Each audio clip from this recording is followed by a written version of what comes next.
Hi, I'm Simon Wistow. I'm co-founder at Fastly, which is a global edge computing and content delivery network. So the talk I'm giving is about the sort of physicality of the internet and how that affects environmentalism and sustainability. So, we are used to thinking of the internet as being this all-pervasive cloud, especially on mobile phones, with Wi-Fi. And so it's just this magical thing that just arrives. But the internet is made out of things. It's made out of cables. It's made out of data centers. It's electricity. And so everything that you do online has an environmental impact. And that is especially true now that we with crypto currencies and with AI, it can have massive environmental impact. So I'm going to be talking about some of the things that we as developers can do, but also that the governments and that users can do in order to try and mitigate the environmental impact of the internet.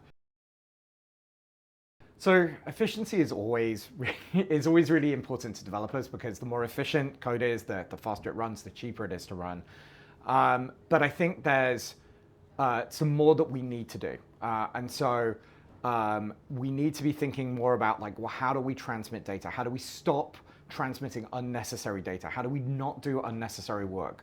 That is the only way to cut down environmental impact, is not to do things. And so you can not do things by making things more efficient. You can not do things by not sending unnecessary information. So, not everybody needs to see 8K video for everything. If you're on a cell phone on the back of a bus as you're riding home, you don't need 8K video. You can need much smaller. At home, you've got a bigger TV. You can transmit smaller images. You can do less work. You can move the work closer to the user so that it's not having to transmit over large distances. And you can try and cache more. Caching means inherently you're doing less work. So that is a much more efficient way to do things. So I think it's a combination of two things. I think one of which is, in some ways you're not aware. It's not something you think of in the same way that when we buy fruit from the supermarket, we don't think that it's been shipped from New Zealand or things like that. So it's out of sight, out of mind. People just don't think of it. And I think even when they are aware of it, it is not the most important thing to a company, especially for a small startup. You're focused so much on survival, on getting your first customers in, getting growth, getting everything, that everything else goes by the wayside. And if you're a really large company, you're public, you've got shareholders to look forward to, they're demanding more profits. That, without a strong ESG kind of contingent on your board or among your shareholders, you're going to be more drawn towards doing things that make you more money than be more impactful for the environment. So I think changing the mindset of the developer community, I think, is really, really important. And one of the things that we're trying to do is we built a sustainability dashboard, and it gives our customers, or the developers who make things on top of us, information about how their code on us is having an environmental impact. And what we really need is that for the entire software chain, all the way down, so that you as a developer become more aware. And, in the same way that government started telling you how much heat you were using or wasting in your house, you can nudge people into doing better. And then that way you're like, well, and if I can cut down on, if I can make things more efficient, not only is it going to be better for the environment, it's going to be cheaper for me. So that's one way to push people forward. And then they're going to pressure the people who build the open source software, the frameworks that they use. They're going to pressure them to make things more efficient. So I think the first thing we need to do is have awareness, and then everything else will come after that. I think you can definitely do that. I used to be a games developer. When you're a games developer, you're very, very acutely aware of the resources that you are using. And so games, they're very, they're trying to squeeze the most out of this really, really tiny bit of hardware. Or if you're a mobile app developer, you think the same way. So clearly, it's developers can think about that.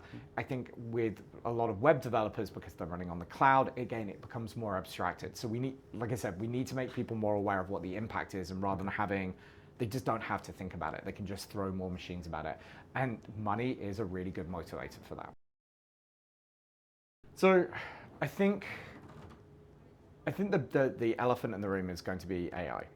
AI uses an enormous amount of electricity to go and generate the models, and then an enormous amount of electricity to go and run, compared to regular database queries or building regular databases. What I think what I think we need to do is start pushing these companies that are going for hypergrowth, these OpenAI, sort of like the hyperscalers who are building these big models, and pressure them into finding more efficient ways to build and run these models.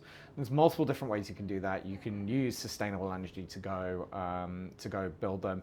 You can also make the processes more efficient. You can do things like not update so often. You can have smaller indexes, the same way that search engines have been doing for years, is that you have multiple different indexes to go and cut down on the amount of work that you need to do.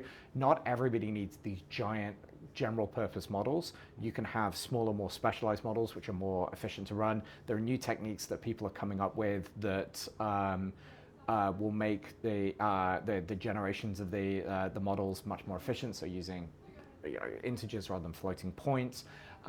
There are more efficient data centers that we can build. Using DC rails rather than AC electricity can really help with energy efficiency. It can halve the amount of energy you use. All these little things. I don't think there's going to be one silver bullet, but I think what needs to come is regulation from governments to go and force the companies into doing this, because they're in a race at the moment. Unless they're all constrained, I don't think one of them is going to do it voluntarily. What I worry about is the AI, sort of AI in the US is a very hot button topic. We've had the recent election. I think the US is going to try and get a lead in AI. They're trying to beat sort of China. And so if Europe tries to regulate without China or the US, I'm not sure how effective that will be. But maybe if there's more awareness of this, people can lobby governments, maybe we can get a popular movement working. So I'd love if these companies providing sort of models and models to query would say, oh, and by the way, this is how much it cost environmentally.